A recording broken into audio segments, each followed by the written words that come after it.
صرف اس لیے کہ میں نے عرض کیا کہ مطلق ذکر کرنا بھی سنت ہے اور عبادت ہے، اور حضور علیہ الصلوۃ والسلام نے صحابہ کرام کی مجلسیں قائم فرمائیں، جلسے ہوتے تھے صحابہ کرام کے جلسے، اور آپ خطاب فرماتے تھے. اور یہ بات بتانا چاہتا ہوں، آپ کے خطاب بھی دو طرح کے ہوتے ہیں. کبھی آپ اپنی سیرت لوگوں کے سامنے رکھتے، اپنی تعلیمات لوگوں کے سامنے رکھتے، اپنے فرمان دیتے، حلال و حرام بتاتے، فرض و واجب بتاتے، دین کی تعلیم دیتے، عمل کی بات کرتے، اطاعت اور اتباع کی بات کرتے. کبھی لوگوں کو عمل پر تیار کرتے، اپنی سیرت طیبہ سامنے رکھتے اور تعلیم دیتے دین کی. کبھی جلسوں میں خطاب فرماتے اور یہ کچھ بیان کرتے، اور کبھی کیا بیان فرماتے وہ بھی سن لے. کبھی جلسے ہوتے صحابہ کرام کے اور آقا سٹیج پر منبر پہ جلوہ افروز ہوتے اور صرف اپنے فضائل بیان فرماتے، اپنی شانیں بیان کرتے، اپنی عظمتیں بیان کرتے، اپنے کمالات بیان کرتے. ارے امت کے لیے اور صحابہ کرام کے لیے حضور کی عظمتوں کا بیان کرنا یہ تو روا تھا ہی، مگر آقا نے خود اپنی زبان مبارک سے منبر پہ کھڑے ہو کر اپنے فضائل، اپنی شانیں، اپنی عظمتیں بیان کر کر کے اس عمل کو بھی امت کے لیے سنت بنا دیا، تاکہ کوئی یہ نہ کہے بھائی سیرت اور تعلیم کی بات کرو، خالی شانیں ہی بیان کیے جا رہے ہو. شانوں کا کیا فائدہ؟ وہی فائدہ جو مصطفیٰ کے بیان کا فائدہ صلی اللہ علیہ وسلم. جب حضور نے شانیں بیان فرمائی ہیں تو سنت ہو گئی آقا کی.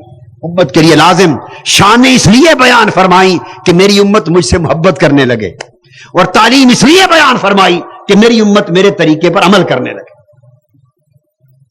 حضور علیہ السلام صحابہ کرام کے اجتماع میں کھڑے ہوئے اور ارشاد فرمایا، لوگو انا اول الناس خروجا اذا بعثوا، ترمذی شریف میں حدیث، وانا قائدهم اذا وفدوا، وانا خطیبهم اذا انصتوا، وانا مستشفعهم اذا بعثوا، وانا مستبشرهم اذا صمتوا. فرمایا لوگو قیامت کے دن جب قبریں کھلیں گی اور لوگوں کو اٹھایا جائے گا تو قیامت کے دن سب سے پہلے اٹھنے والا میں ہوں گا. جب لوگ وفد اور ٹولوں کی صورت میں جلوس بن کر قیامت کے دن جائیں گے اللہ کی بارگاہ میں تو ساری انسانیت کی قیادت کرنے والا قائد میں ہوں گا. جب لوگ عذاب کے خوف سے خاموش کر دیے جائیں گے، زبانیں بند ہو جائیں گی، اس وقت کسی کو کلام کرنے اور گفتگو کرنے کا یارہ نہ ہوگا. جب سارا میدان حشر خاموشی کا سما ہوگا اس وقت خطاب کرنے والا میں ہوں گا. جب دنیا مایوس ہوگی انہیں خوشخبری دینے والا میں ہوں گا. جب دنیا پریشان ہوگی انہیں اللہ کی بارگاہ میں شفاعت کے لیے لے جانے والا میں ہوں گا. اور پھر آپ نے فرمایا الکرامت والمفاتیح یومئذ بیدی، بزرگیاں اور جنت کی چابیاں قیامت کے دن میرے ہاتھوں میں دے دی جائیں گی. بزرگی اور جنت کی چابیاں میرے ہاتھوں میں دے دی جائیں گی، اور میرے ارد گرد 1000 فرشتے، جدھر میں جاؤں گا میرے گرد 1000 فرشتے طواف کرتے ہوئے ساتھ ساتھ چلیں گے. 1000 فرشتوں کے جھرمٹ میں مصطفیٰ کی سواری جائے گی اور وہ یوں لگیں گے جیسے بکھرے ہوئے سفید موتی ہے. جنڈے اپنی شانیں بیان فرمائی. یہ جتنی باتیں ہوئی بولیے یہ سیرت کا موضوع ہے یا فضائل اور میلاد کا موضوع؟ میری یہ شان ہوگی. فرمایا میرا یہ کمال، میرا یہ امتیاز ہوگا، میرا یہ شرف ہوگا، میری یہ عظمت ہوگی، مجھ پر اللہ کا یہ فضل ہوگا. یہ سب کچھ کیوں بتایا جا رہا ہے؟ تاکہ امت کے دلوں میں آقا کی عظمت کی وجہ سے ادب اور محبت جم جائے. محبت کو جمانا مقصود تھا، ادب پیدا کرنا مقصود تھا، آقا کی تعظیم اور احترام دلوں میں پیدا کرنا مقصود تھا.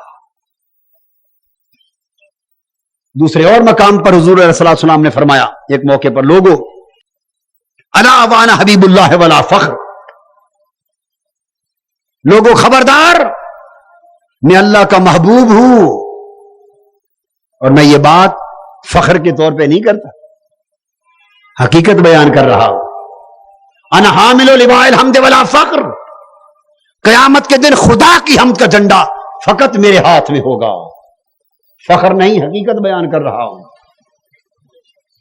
اور فرمایا آدم و من سوا ہوتا تھا لوائی ولا فخر، حضرت آدم سے لے کر حضرت عیسیٰ تک سارے نبی میرے جھنڈے کے نیچے کھڑے ہوں گے، فخر نہیں، حقیقت ہے۔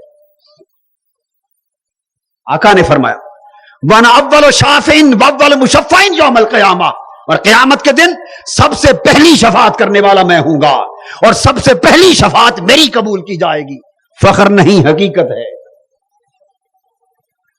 اور آپ نے فرمایا انا اول من یحرک حلق الجنہ ویفتح اللہ لی باب الجنہ، اور سب سے پہلے جنت کی کنڈی میں کھڑکاؤں گا، جنت کا تالا میں کھولوں گا، اور جنت کا دروازہ رب کائنات سب سے پہلے میرے لیے کھول دے گا، فخر نہیں، حقیقت ہے۔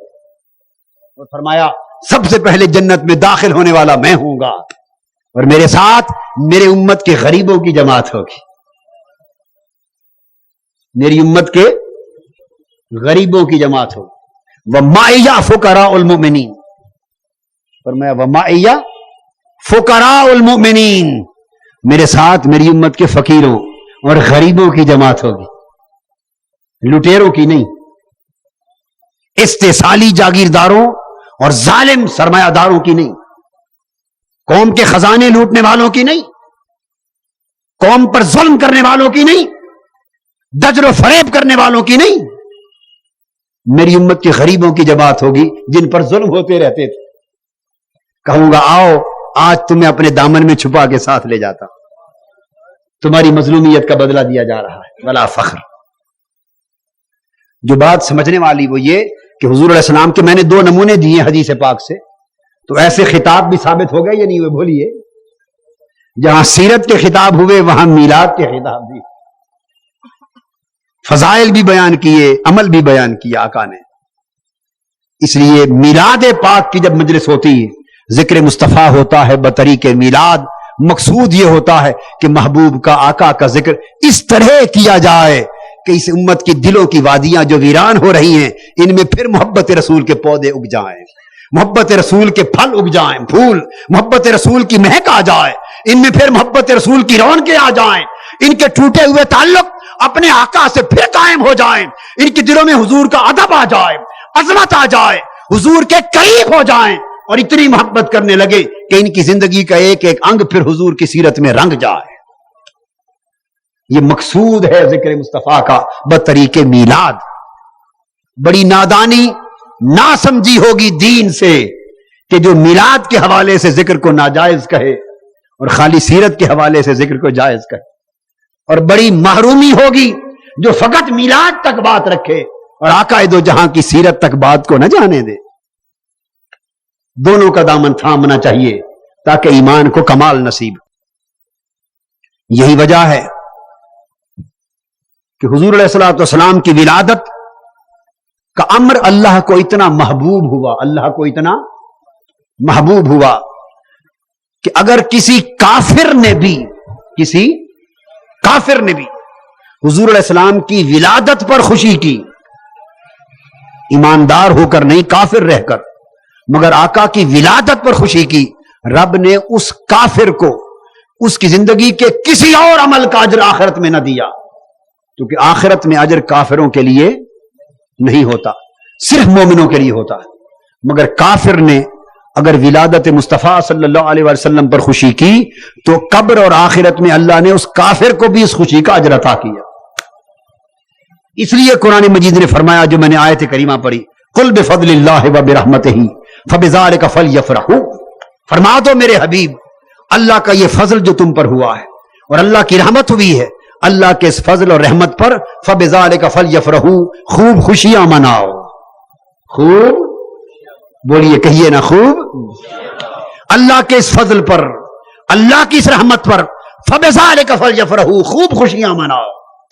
اللہ کو عزیز ہے کہ محبوب کی ولادت اور اپنی نعمت پر اگر حضور کی امت خوشی منائے، فرحت کا سما کرے، جشن کا سما کرے، عید کا سما کرے اور خوشیاں منا کر خدا کا شکر بجا لائے، تو نہ صرف اللہ کا حکم ہے بلکہ اس پر اللہ خود خوش ہوتا ہے۔ صحیح بخاری میں ہے. کس کتاب میں؟ صحیح بخاری میں حدیث کتاب النکاح. ابو لہب کو آپ جانتے ہیں، کافر تھا، دین کا دشمن تھا، ایمان لائے بغیر مر گیا، اور قرآن مجید نے اس کا نام لے کر بد دعا دی. تبت یدا ابی لہب وتب، ابو لہب کے دونوں ہاتھ ٹوٹ جائیں اور تباہ ہو جائیں. اتنی بڑی بد دعا قرآن مجید میں کسی کو نہیں دی گئی. اتنے سخت کلمات کے ساتھ بد دعا قرآن میں کسی کو. تبت یدا ابی لہب وتب، ٹوٹ جائیں ابو لہب کے دونوں ہاتھ، برباد ہو جائیں. یہ بھی، اور اس کے آگے فرمایا اس کی بیوی بھی، کیونکہ وہ بھی حضور کی دشمن تھی.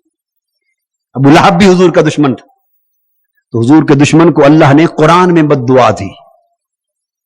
اندازہ کر لیں کہ مقدر کیا تھا اس ابو لہب کا، جس پر قرآن بد دعا دے رہا ہے نام لے کر. ایک طرف اس کی شخصیت کا ایک رخ سامنے رکھ لیں، ایسے کے لیے آخرت میں کیا اجر ہوں گے؟ ایسے کے لیے آخرت میں کیا اجر ہوگا؟ اب ایک واقعہ اس کی زندگی میں یہ بھی ہوا کہ جب حضور علیہ الصلوۃ والسلام کی ولادت ہوئی، اس کی ایک لونڈی تھی سویبہ. یہ سن لیں، یہ واقعہ عام کتابوں کا نہیں ہے، صحیح بخاری شریف کا حدیث صحیح ہے. مت سمجھے کہ وائزوں نے یوں واقعہ بیان کر دیا ہے. بخاری شریف حضرت عبداللہ ابن عباس رضی اللہ تعالیٰ عنہ بیان کرتے ہیں، حضور کے چچا. واقعہ یوں ہے کہ سویبہ اس کی لونڈی تھی، اور وہ حضرت آمنہ کے پاس خدمت کے لیے موجود تھی. جب حضور علیہ السلام کی ولادت ہوئی تو حضرت سویبہ نے حضور علیہ الصلوۃ والسلام کو اپنی گود میں لیا اور آقا کو دودھ بھی پلایا، اور پھر یہ خوشخبری لے کر ابو لہب کے پاس گئی، اپنے مالک کے پاس، اور جا کے کہا ابو لہب مبارک ہو تمہیں، تیرے مرحوم بھائی عبداللہ کے گھر بیٹا محمد ہوا ہے صلی اللہ علیہ وسلم. ابو لہب خوش ہوا. اس نے ان 2 انگلیوں کا اشارہ کر کے سویبہ کو حضور علیہ السلام کی ولادت کی خوشخبری پر اپنے بھتیجے محمد صلی اللہ علیہ وآلہ وسلم کے حوالے سے حضور کی ولادت پر خوش ہو کر سویبہ کو آزاد کر دیا. کہا جاؤ تمہیں آزاد کیا اسی خوشی میں. اس کے بعد پھر باقی اس کی زندگی کے حالات آپ کو معلوم ہے. کافر ہوا، دشمنی کی، مخالفتیں کی، اذیتیں دی، بد دعائیں لی قرآن کی، اور کفر میں مر گیا. کوئی عمل نہ تھا، نہ ایمان اس کے پلے نہ عمل. بس ایک عمل تھا کہ حضور علیہ السلام کے میلاد پر خوشی کی تھی، اور وہ بھی ایمان کے ساتھ نہیں، بھتیجا جان کر. کیا جان کر؟ نبی اور رسول جان کر نہیں، بھتیجا جان کر. بھتیجا ہی جانا، مگر ولادت تو حضور کی تھی نا صلی اللہ علیہ وسلم. خوش ہو کر سویبہ کو آزاد کیا تھا. شریعت کا قاعدہ یہ ہے کہ کافر صدقہ کرے، خیرات کرے، اس کا صدقہ خیرات نہیں ہوتا، اس کا مال خرچ ہوتا ہے. اس کے اعمال کے اجر اس کو دنیا میں مل جاتے ہیں، قبر میں اور آخرت میں نہیں ملتے. قبر اور آخرت کے اجر صرف اہل ایمان کے لیے ہیں، مسلمان کے لیے، کافر کے لیے نہیں. شریعت کا قاعدہ. حدیث پاک میں ہے کہ مرنے کے 1 سال کے بعد وہ خواب میں حضرت عبداللہ ابن عباس رضی اللہ تعالیٰ عنہ کو ملا. حضرت عبداللہ ابن عباس رضی اللہ تعالیٰ عنہ کو ملا، خواب میں ملا. خواب کس نے دیکھا؟ حضرت عبداللہ ابن عباس نے، اور انہوں نے روایت کیا. حضرت عبداللہ ابن عباس فرماتے ہیں کہ میں نے اپنے بھائی ابو لہب کو خواب میں دیکھا. پوچھا ابو لہب کیا حال ہے؟ اس نے کہا سخت برا حال ہے، دوزخ میں جل رہا ہوں، نیچے اوپر آگ ہی آگ، تباہ حال ہوں. مگر ابو لہب نے کہا الا انہ خفف عنی فی کل لیلۃ اثنین اور فی کل یوم اثنین.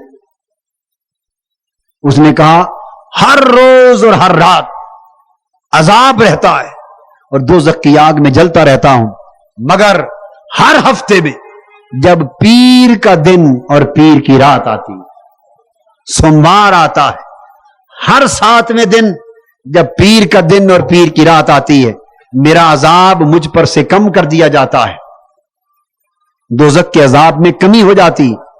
اور ان 2 انگلیوں سے ایک پانی پھوٹتا ہے وہ چوس کر اپنی تسکین کرتا ہوں، پیر کا دن اور پیر کی رات مجھے عذاب میں کمی کر دی جاتی، جسے امام اسقلانی نے فتح الباری میں لیا۔ وہ یہ بھی بیان کیا کہ حضرت عبداللہ ابن عباس کہتے ہیں وذالک، اور خود بیان کیا ابو لہب نے کہ میرا عذاب پیر کے دن اور پیر کی رات مجھے عذاب کی معافی کیوں ملتی ہے؟ ابو لہب کہتا ہے بھائی عباس ذالک بے تاکیل سویبۃ عندما بشرتنی بولادت النبی صلی اللہ علیہ وآلہ وسلم، خدا کی قسم ہر ہفتے پیر کے دن اور پیر کی رات عذاب اس لیے اٹھایا جاتا ہے کہ میں نے لونڈی سویبہ کو آزاد کیا تھا جب اس نے محمد مصطفیٰ کی ولادت کی خبر سنائی تھی صلی اللہ علیہ وآلہ وسلم، صلی اللہ علیہ وسلم۔ اس نے چکے سویبہ نے ولادت مصطفیٰ کی خوشی سنائی تھی، اس خوشی میں میں نے آزاد کیا ان انگلیوں کے اشارے سے، رب نے اس کی آزادی پر اس کا عذاب بھی اٹھایا، اور مزید پختہ کرنے کے لیے جن انگلیوں کا اشارہ کیا تھا مصطفیٰ کی ولادت کی خوشی میں، انہی انگلیوں سے پرسکون پانی کی نہر جاری کر۔ اس پر امام ابن جوزی اور تمام محدثین، حتیٰ کہ تمام محدثین نے اس پر لکھا ہے، حتیٰ کہ شیخ عبد المحمد بن عبد الوہاب نجدی نے بھی لکھا ہے، حتیٰ کہ شیخ محمد بن عبد الوہاب بولیے نجدی نے بھی اپنی کتاب میں لکھا ہے ائمہ حدیث کے حوالے سے، اور وہ بھی لکھتا ہے دیگر محدثین کی طرح۔ وہ بیان کرتے ہیں یہ سارے لوگ کیا کہ جب ایک کافر جس کی مذمت اور شناعت اور جس پر لعنت آئی قرآن میں اور بددعا آئی قرآن میں، جب اس کافر نے بھی جو خوشی منائی ولادت مصطفیٰ پر، اللہ نے آخرت میں اس خوشی کا اجر بھی ضائع نہیں فرمایا۔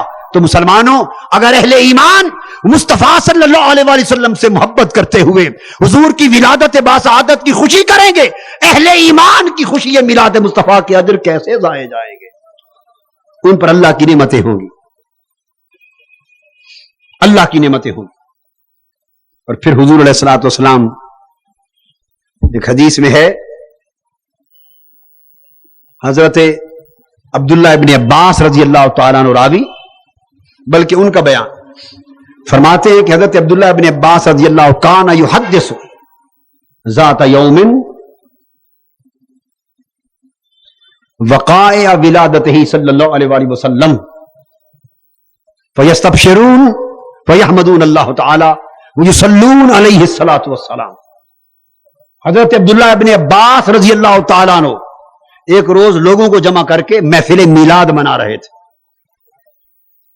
حضرت عبداللہ ابن عباس رضی اللہ تعالیٰ عنہ اور لوگوں کو جمع کر کے حضور علیہ السلام کا میلاد بیان فرما رہے تھے، وقائع ولادتہ صلی اللہ علیہ وسلم، حضور کی ولادت باسعادت کے واقعات میلاد بیان فرما رہے تھے، اور پھر اس پر خوش ہو رہے تھے لوگ، حضور کی ولادت باسعادت میلاد کا ذکر سن کر اس پر اللہ کا شکر بجا لا رہے تھے، اور حضور کے میلاد کے ذکر پر حضور پر صلاۃ و سلام پڑھ رہے تھے۔ فجاء النبی صلی اللہ علیہ وآلہ وسلم، اس طرح حضور علیہ السلام تشریف لے آئے، آپ کے زمانے کی بات، آپ نے سنا، خوش ہوئے، اور خوش ہو کے فرمایا اے عبداللہ ابن عباس اور سب لوگوں کو جو بیٹھے ہو، حلت لکم شفاعتی، تم نے میرے میلاد کا ذکر سنا، خوش ہوئے، مجھ پر صلاۃ و سلام پڑھا، تمہارے لیے میری شفاعت واجب ہو گئی، میری شفاعت واجب ہو گئی۔ پھر حضرت ابو الدرداء رضی اللہ تعالیٰ عنہ روایت کرتے ہیں کہ ہم حضرت عامر بن عقبہ کے گھر کی طرف گئے، کنت خرجت مع النبی صلی اللہ علیہ وسلم الى بیت عامر بن عقبہ فکان یعلم لابنائه وعشیرته وقائع ولادته صلی اللہ علیہ وآلہ وسلم، اور وہ اپنے اہل خاندان کو، بچوں کو، رشتہ داروں کو، متعلقین کو جمع کر کے ان کے سامنے وہ صحابی حضور علیہ السلام کا میلاد بیان کر رہے تھے، خوش ہو رہے تھے۔ حضور علیہ السلام نے جا کے سنا، خوش ہوئے، فرمایا آقا دو جہاں صلی اللہ علیہ وسلم نے اپنا میلاد بیان کرنے والوں اور میلاد پر خوش ہونے والوں پر فرمایا، لوگوں تم نے میرا میلاد بیان کیا اور خوش ہوئے میری ولادت پر، سنو اللہ پاک نے تمہارے اوپر فرشتے بھیج دیے ہیں. قد افتح اللہ لکم ابواب رحمتہ، اللہ پاک نے تمہارے لیے اپنی رحمت کے دروازے کھول دیے اور ملائکہ بھیج دیے. فیستغفرون لکم، اور سارے ملائکہ مل کر تمہاری مغفرت اور بخشش کی دعائیں کر رہے ہیں. تو حضور علیہ الصلوۃ والسلام اپنا میلاد بیان کرنے والوں پر، حضور کا میلاد بیان کرنے والے پر رب بھی خوش ہوتا. میلاد کی خوشی کرنے والے کافر کی بھی خوشی اللہ پاک نے قبول کر لی، اور میلاد کی خوش ہونے والے پر آقا دو جہاں بھی خوش ہوتے، اور اتنا خوش ہوتے کہ ایک روز حضور علیہ السلام نے خود اپنا میلاد منایا. حضور علیہ السلام نے خود اپنا میلاد پاک منایا. مدینہ طیبہ کا زمانہ ہے، بکرے منگوائے، دبے منگوائے، چھترے منگوائے، اور چھترے منگوا کر آقا نے اپنی میلاد کی خوشی میں ذبح کر کے گوشت اہل مدینہ میں تقسیم کیا. اس پر بعض علماء نے یہ کہا کہ یہ میلاد کی خوشی میں نہ تھا، بلکہ حضور علیہ السلام نے اپنا عقیقہ کیا تھا. کیا کیا تھا؟ عقیقہ. اس پر امام جلال الدین سیوطی رحمۃ اللہ علیہ نے اس خیال کو رد کر دیا، امام سیوطی نے، اور فرمایا العقیقۃ لا تعاد مرۃ ثانیہ، عقیقہ 2 مرتبہ نہیں ہوتا، عقیقہ 2 مرتبہ نہیں ہوتا. حضور علیہ السلام کا عقیقہ تو ولادت کے ساتھ ہی آپ کے دادا حضرت عبد المطلب نے کر دیا تھا رضی اللہ. تو عقیقہ حضور کا حضور کے دادا جان نے کر دیا تھا. عقیقہ دوسری بار نہیں ہوتا. یہ جو مدینہ میں چھترے ذبح کر کے آقا نے گوشت بانٹے، یہ عقیقہ کا نہ تھا، میلاد مصطفیٰ کا تھا. امام جلال الدین سیوطی نے فرمایا یہی وجہ ہے کہ حضور علیہ الصلوۃ والسلام نے اپنے میلاد کے دن کو خصوصی اہمیت دی. میلاد کے دن کو خصوصی اہمیت دی. پیر کے دن صحابہ کو روزہ رکھنے کے لیے کہا. پیر کے دن پوچھا یا رسول اللہ صلی اللہ علیہ وسلم کیوں؟ فرمایا فیہ ولدت، یہ فیہ انزل علیہ، یہ دن میرے میلاد کا دن ہے. تو اپنے میلاد کے دن کو اہمیت عطا فرمائے.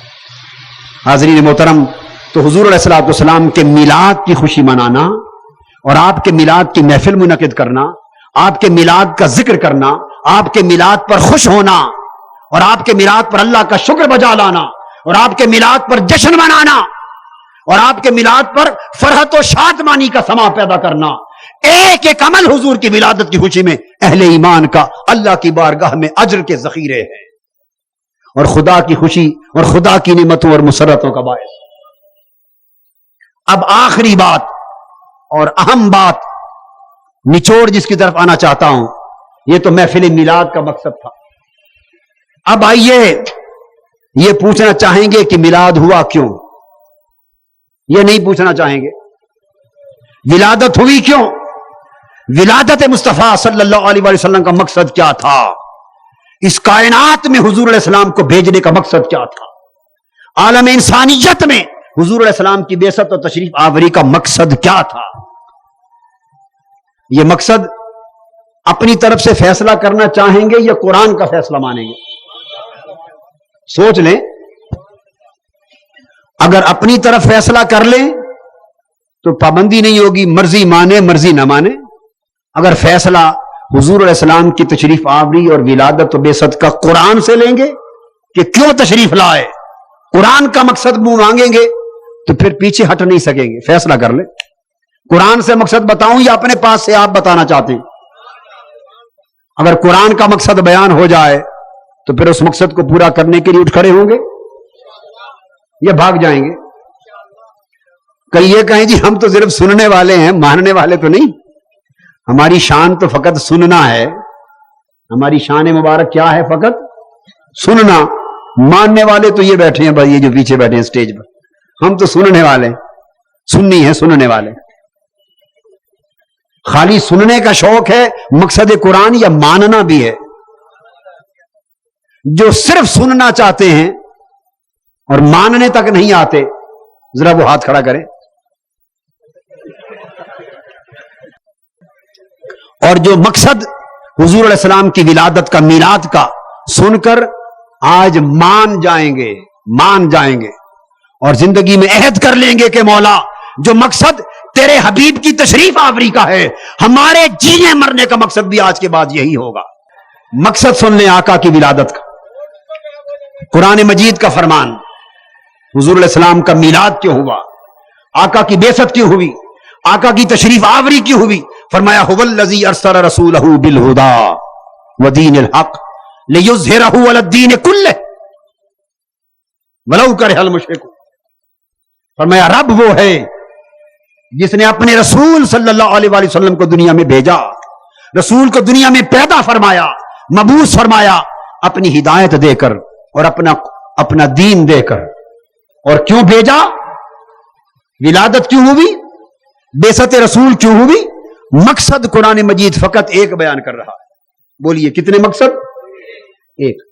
لیظہرہ علی الدین کلہ. رب کائنات نے اپنے رسول کو فقط اس مقصد کے لیے دنیا میں بھیجا ہے کہ وہ رسول دنیا میں جائے اور دین حق کو دنیا کے سارے جھوٹے نظاموں کے اوپر نافذ کر دے, غالب کر دے. لوگوں, مصطفیٰ صلی اللہ علیہ وآلہ وسلم کی ولادت و بعثت کا مقصد فقط واعظ کرنا نہ تھا, فقط تبلیغ کرنا نہ تھا, فقط تقریر کرنا نہ تھا, فقط نصیحت کرنا نہ تھا, فقط جھوٹے سچے کا فرق سمجھانا نہ تھا, بلکہ اس لیے تشریف لائے تھے کہ حق بتائے اور حق کو غالب کرنے کے لیے اور باطل سے ٹکرانے کے لیے کھڑے ہوں اور ایسا انقلاب برپا کریں جس سے باطل طاقتیں دب جائے اور مصطفیٰ کا نظام غالب ہو جائے.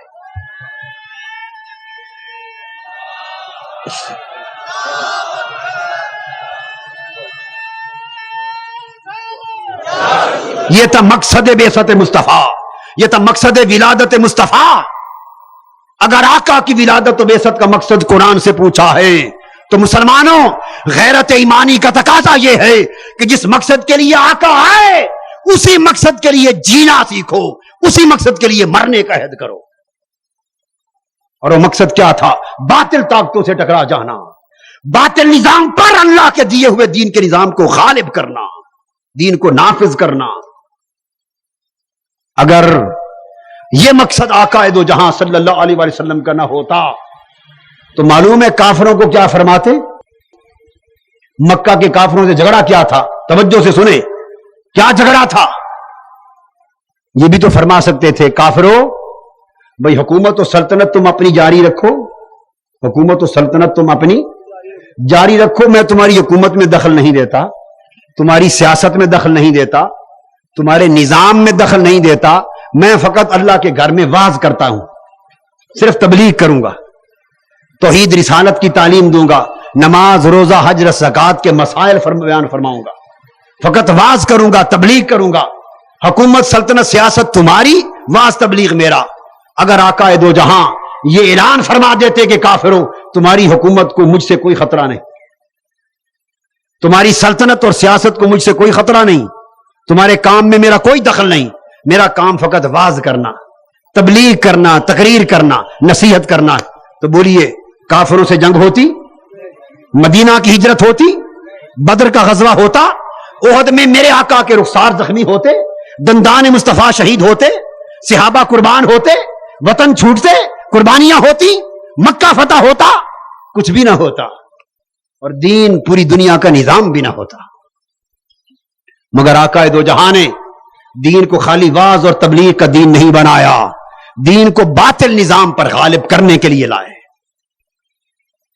جس طرح حضور علیہ السلام کا یہ فرمان, یہی عمل خلفائے راشدین کا بھی تھا.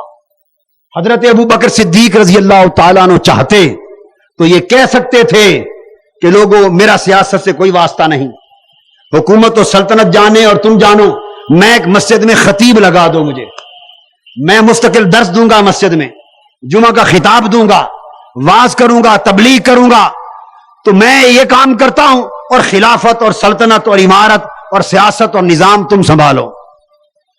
سیدنا صدیق اکبر فقط کسی مسجد کے خطیب اور واعظ اور مبلغ ہوئے یا مبلغ ہونے کے ساتھ سلطنت کی سیاست کے سربراہ بھی ہوئے؟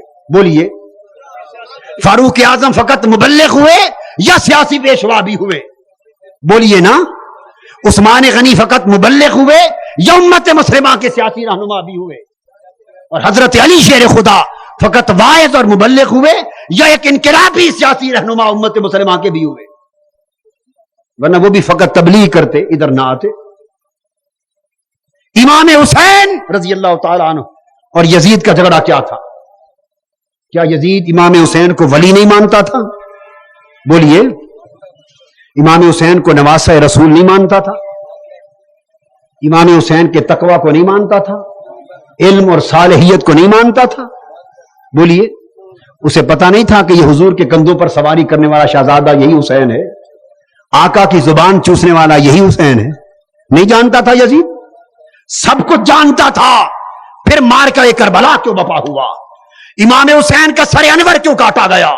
72 تن خان وعدہ نبوت کے گھوڑوں کے نیچے روندے کیوں گئے؟ کیا واز اور تبلیغ کے لیے روندے گئے؟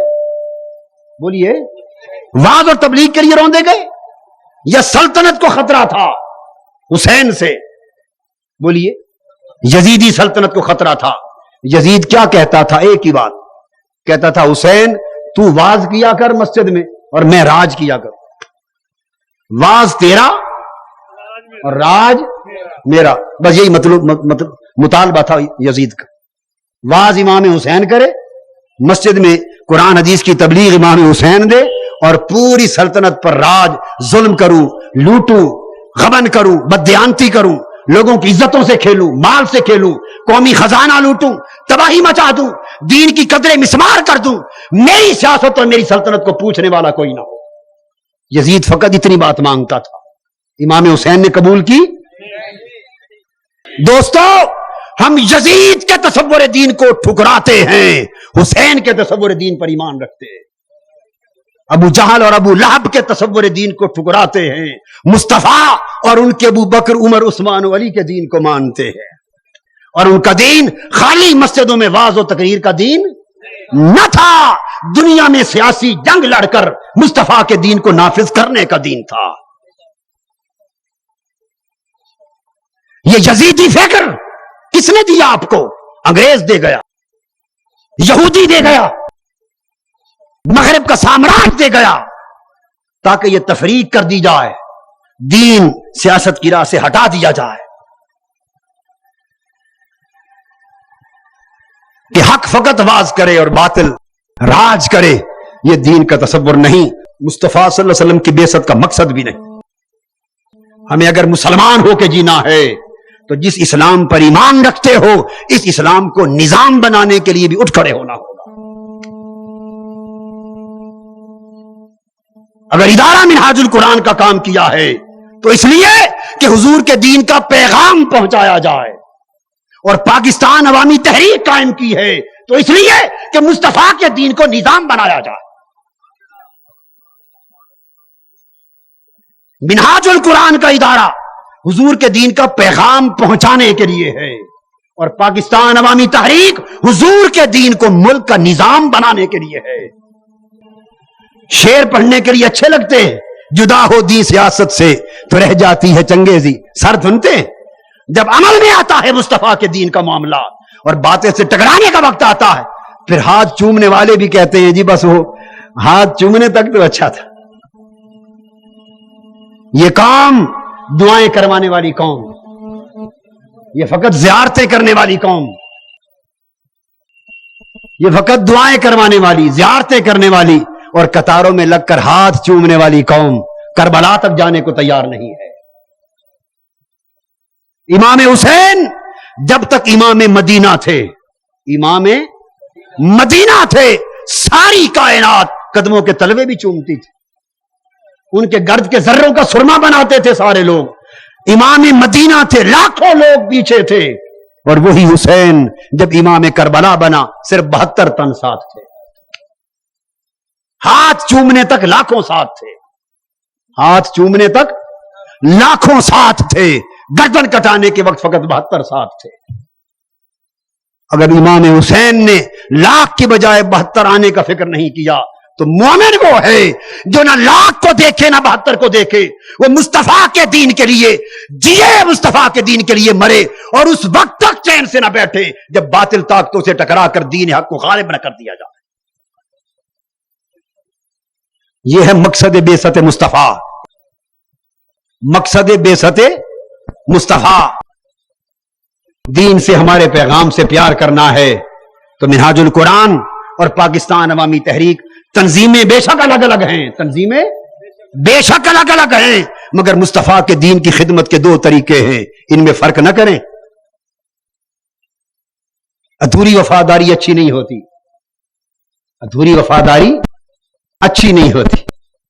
اللہ رب العزت آپ کو اور ہمیں اپنے دین پر زندہ رہنے اور اپنی رضا کے لیے تن من دھن لٹانے کی توفیق عطا فرمائے۔ وما علینا الا البلاغ۔ یا محمد نور مجسم، یا حبیبی یا مولائی، یا محمد نور مجسم، یا حبیبی یا مولائی، تصویر کمال محبت، تنویر جمال خدائی، یا محمد نور مجسم۔